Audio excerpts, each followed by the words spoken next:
सबकी गति घूर्णन है, सूर्य की गति एक है, वो अपनी धुरी पे नहीं घूम रहा है, तब वो उसमें स्थिरता है। स्थिर हुए बिना उसको नहीं जाना जा सकता।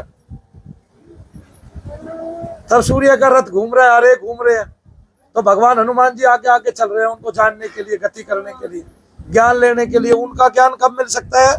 जब उनके साथ उतनी ही गति से घूमा जाएगा। नहीं घूमा जाएगा तो नहीं आगे ना।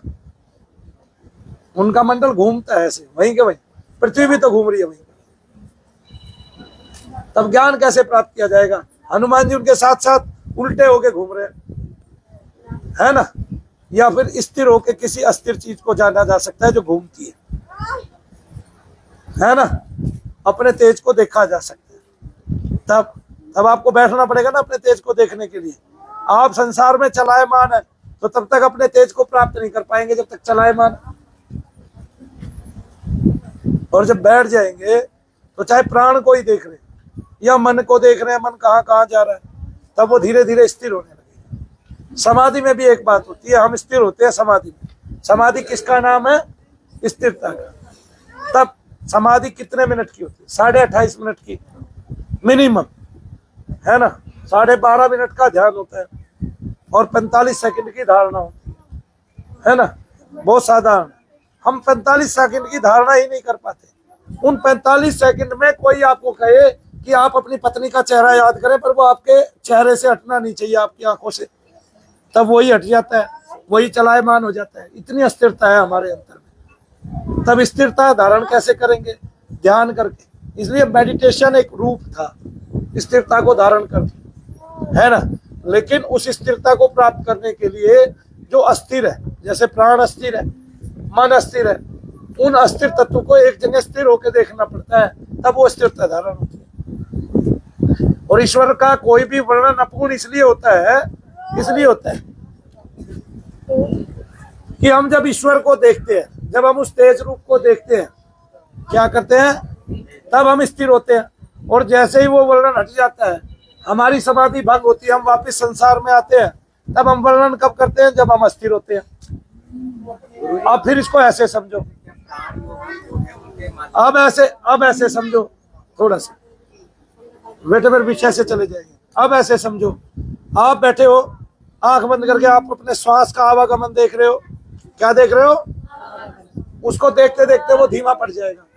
आप किसी की गौर करते हो ना, जैसे किसी चोर की गौर करते हो। चोर ही होता है वो जो अस्थिर होता है। तो जब चोर की गौर करते हो तो वो धीरे धीरे अपनी वो जो है ना क्रिएटिविटी वो कम कर देता है, ठीक है ना। जैसे मान लिया ये मेरा बैग रखा है और ये बहन जी बैठी है, चोरी करेगी, तो मान लिया मैं इसको देखता रहूंगा तो इसमें एकदम से स्थिरता आ जाएगी। क्या आ जाएगी? स्थिरता आ जाएगी। अभी नहीं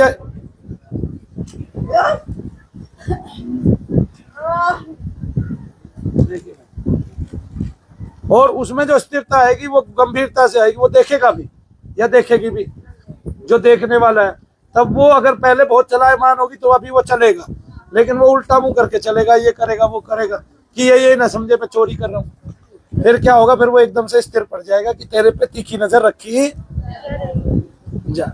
तब प्राण और मन भी ऐसे, जब मन को देख रहे हैं, विचार कहीं कहीं लेके जा रहे हैं, जब मन के आप देखने वाले बन जाते हैं तब मन भी स्थिर हो जाता है। तब दोनों ही चोर स्थिर हो जाते हैं, मन भी और प्राण भी। और जब वो स्थिर हो जाते हैं तब आपको दर्शन होता है, तब मूल वस्तु का दर्शन होता है, मूलता का दर्शन होता है, तब तेज रूप का दर्शन होता है। समझ रहे हो?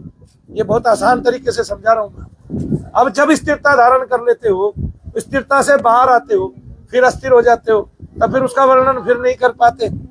जब खुद स्थिर हो गए तब उसका वर्णन कर पाए कि वो अंदर जो चीज रखी थी बैग में वो ऐसी थी जिसको वो चोर चुराना चाहता था, या चोर जो है वो उसको हमारे से दूर ले जा रहा था। मूल वस्तु ये थी।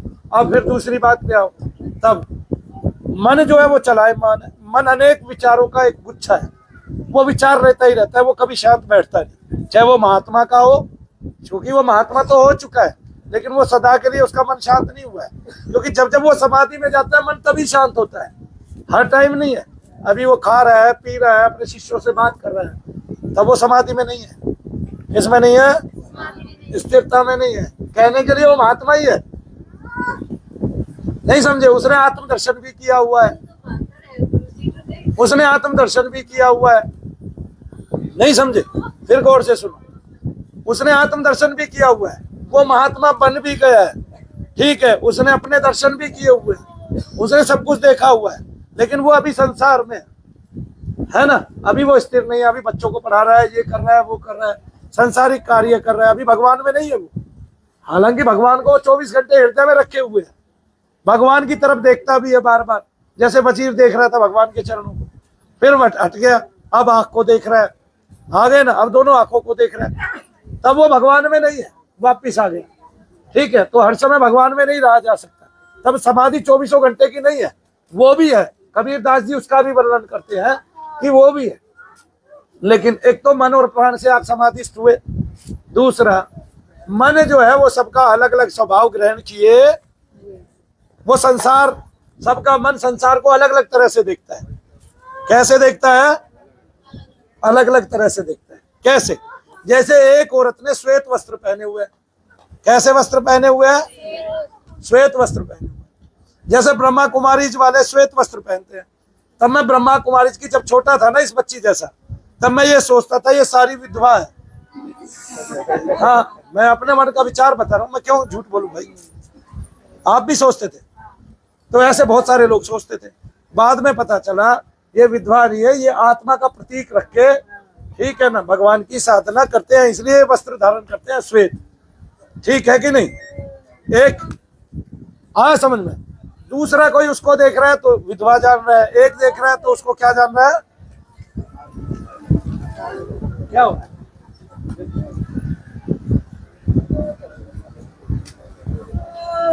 ईश्वर जान रहा है, एक देख रहा है तो ईश्वर जान रहा है कि भाई ईश्वर की है, प्रतिमूर्ति है, या भगवान के नाम जप कर रहे ऐसे, या नाम जप करने के लिए ऐसे वस्त्र पहने हुए। तो वस्तु तो एक ही थी, देखा भी एक को, लेकिन विचार अलग अलग आया। ये आया मन में। किस में आया? मन में आया। अब देखिए, आप समाधिस्थ हुए, आपने ईश्वर को देखा, तब मन स्थिर था। जब ईश्वर को देखा मन, अब समाधि भंग हो गई। क्या हो गई? मन फिर वापस संसार में आ गया, तब मन वापस फिर अस्थिर है। अब जो मन है, सबके स्वभाव अलग अलग है, तो जब जिस अवस्था में मन ने भगवान को देखा, उसी वर्णन को करने में दो मन अलग अलग वर्णन कर रहे हैं। एक कह रहा है कि भगवान तेज रूप था, एक कह रहा है करोड़ों सूर्य के जैसा था, एक कह रहा है 10 सूर्य मिलके इतना तेज उत्पन्न करते हैं जितना हमने भगवान को देखा, एक कह रहा है नहीं, एक ही सूर्य का इतना तेज है जितना हमने भगवान को देखा, एक कह रहा है नहीं, ऐसे 1,00,000 सूर्य एक जगह होंगे तब इतना तेज है। मन सब अलग अलग कह रहे हैं कि नहीं कह रहे? कह रहे हैं। मन का स्वभाव अलग अलग है। कैसे जानेंगे मन का स्वभाव अलग अलग है? जैसे टमाटर को टमाटर पनीर पसंद है, ठीक है, मुझे भिंडी पसंद है, इनको तोरी पसंद है, इनको क्या बोलते हैं, गुलरी पसंद है, क्या बोलते हैं उसको, गुइया पसंद है, अरबी, है ना। सब स्वभाव के अनुकूल कुछ कुछ पसंद किए, ये मन का स्वभाव। तो इस तरह से ईश्वर को पाना बहुत बड़ी बात नहीं है, क्योंकि जो सत्ता सब जगह मौजूद है, उसके लिए ना कोई पैसा लगना है, ना समय लगना है, ना कुछ लगना है। अब क्या है, आप जितनी जल्दी स्थिर हो सके। स्थिर कब हुआ जाता है? जब संसार से हट जाएंगे। संसार जब ठोकर देगा, तब आप अंतर्मन से रोएंगे।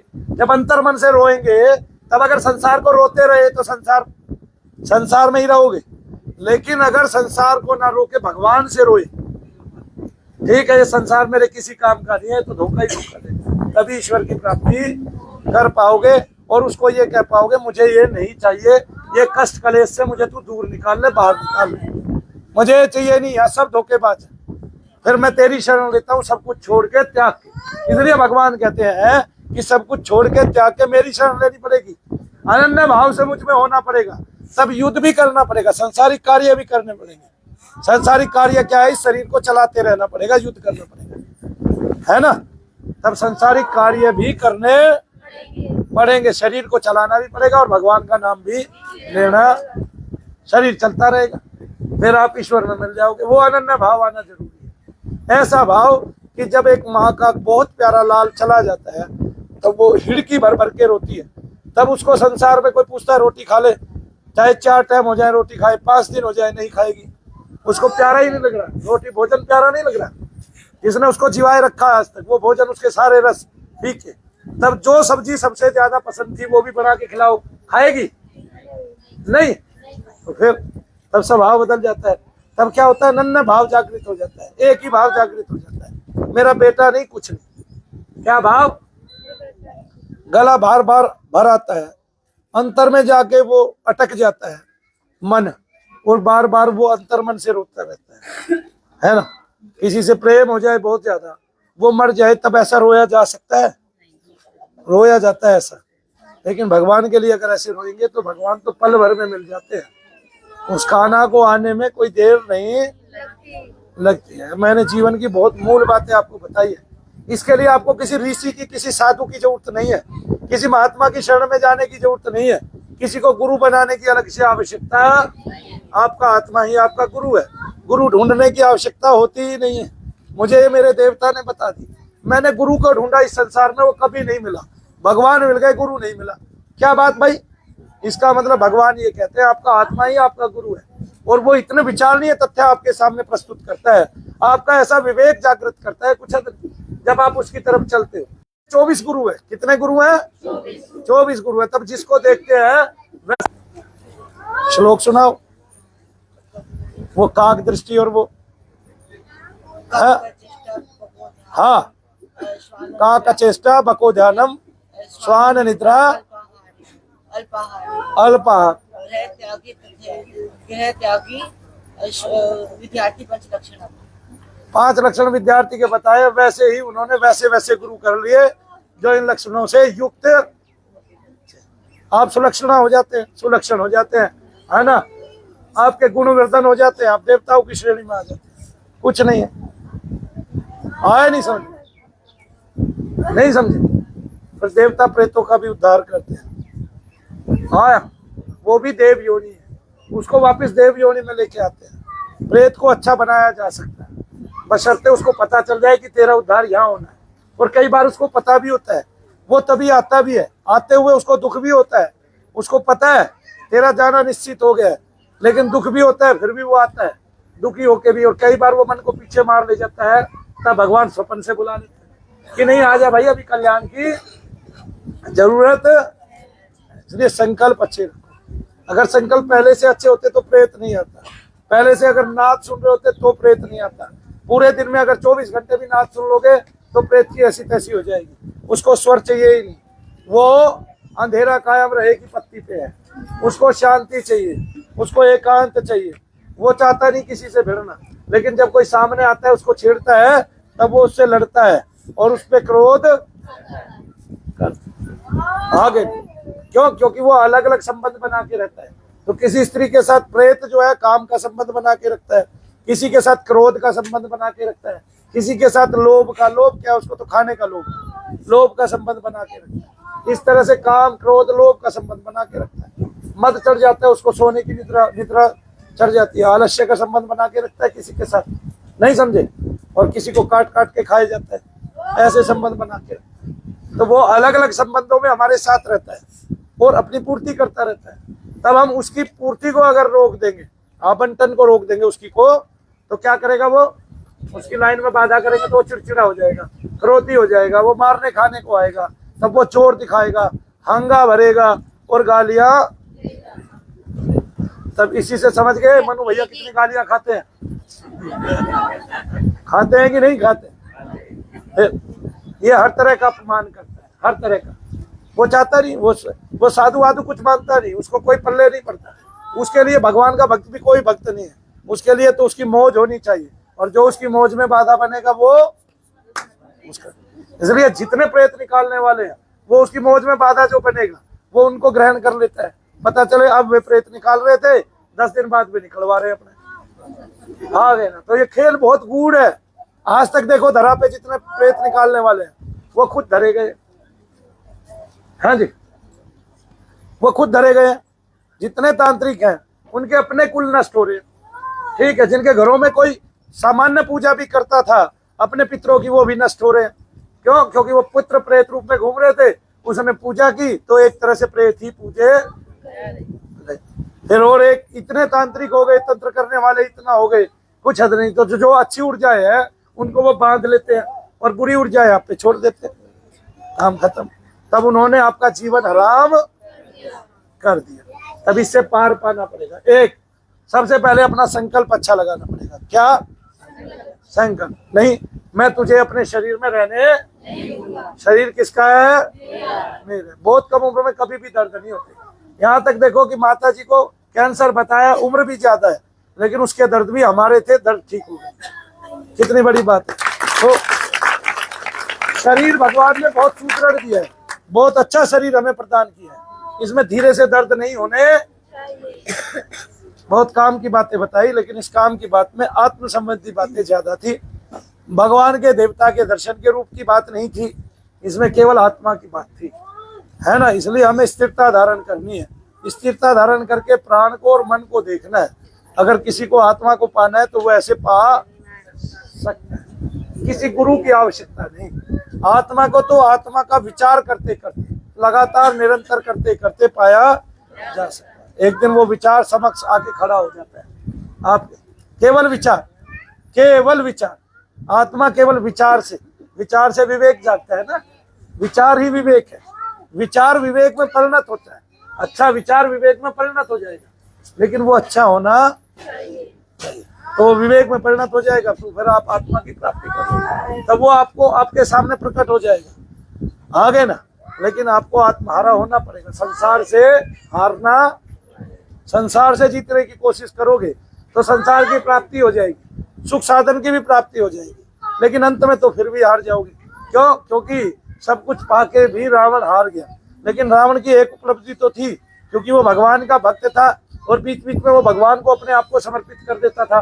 तब रहता संसार में था, पाना भी सब कुछ चाहता था, लेकिन चूंकि भगवान का भक्त था, इसलिए भगवान के हृदय में ही समा।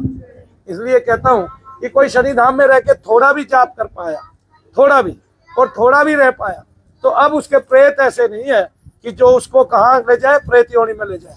तब वो मरेगा तो प्रेत योनि में नहीं जाएगा, ये मेरा वचन है। इसलिए शनि धाम आने वाले का पहले ही दिन से प्रेत करता है।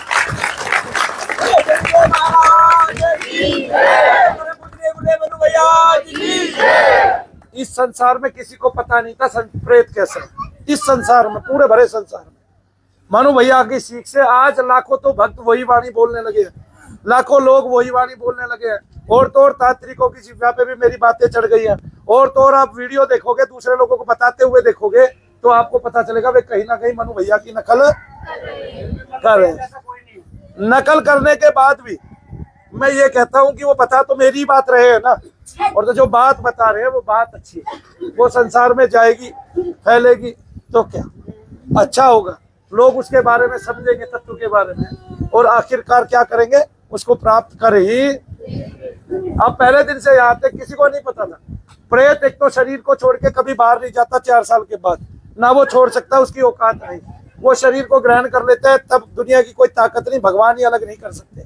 शरीर ही खत्म हो जाता है, तभी वो आपसे अलग हो सकता है, और तब भी अलग होने का चांस नहीं।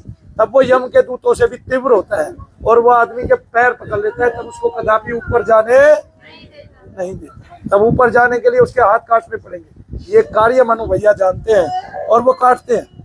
ठीक है, कोई बीच में भी चला जाएगा, वो कहीं ठीक हो ना हो, लेकिन अगर कभी वो मर गया तो वो मेरे पास ही आएगा, यानी कि वो अच्छी ऊर्जाओं में सम्मिलित होगा। मेरे धाम में बहुत अच्छी अच्छी ऊर्जाएं हैं, वो अच्छी ऊर्जाओं में सम्मिलित होगा। कुछ समय बाद वो ब्रह्मांड में विलीन हो जाएगा।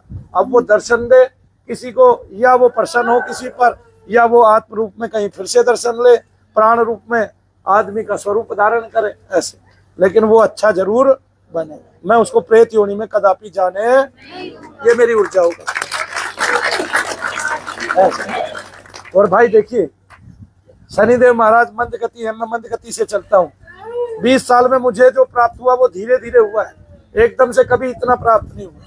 तो जो लोग पहली बार आए होंगे वो जानते हैं कि मैं तब भी सब लोगों में श्रेष्ठ था, और आज का तो मतलब ही नहीं है कि मैं किसी से हार जाऊंगा।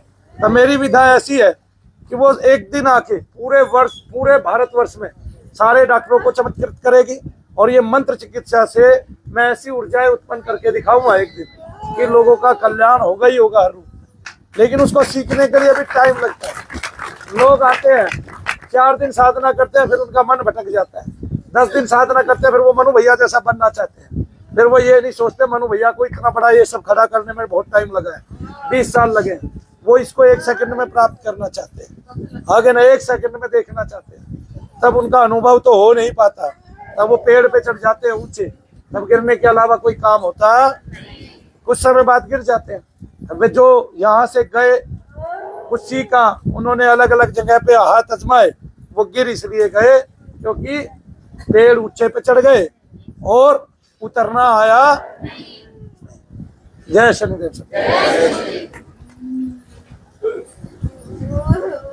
बोलिए शनिदेव महाराज।